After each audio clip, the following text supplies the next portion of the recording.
Mos harrojmë që ne sapo e kemi përmbyll, prapë po them, një proces zgjedhor në të cilin qytetarët e Republikës kanë folë shumë qartë. Qysh ata mendojnë se duhet me do kuvendi i Kosovës.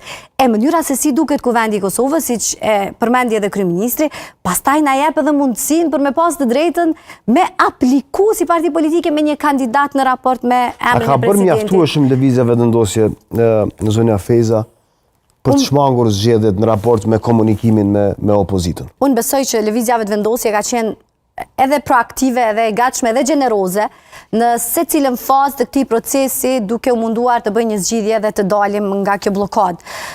Besoj shumë që veprimet tona në raport me këtë proces, duke filluar nga kërkesat për takim, deri tek ofertat konkrete në raport me LDK-n dhe PDK-n, ne kemi dëshmuar që jemi të gatshëm të bëjmë lëvizje në këtë drejtim. Në anën tjetër, shumë e rëndësishme me pa dhe çka ka bëu opozita, përtej se refuzim dhe blokim, nuk është që asnjë rrethane kanë ofru një zgjidhje për me dalë nga situata. Kur ne kemi kërku një emër, vetëm me këtë dhe po e përmbyll, kur ne kemi kërku një emër, s'ka pas emër. Kur kemi ofru marrëveshje, s'ka ndash marrëveshje. Pra, është shumë e rëndësishme që të na shpjegojnë pse po i dojnë zgjedhjet dhe çka po presin.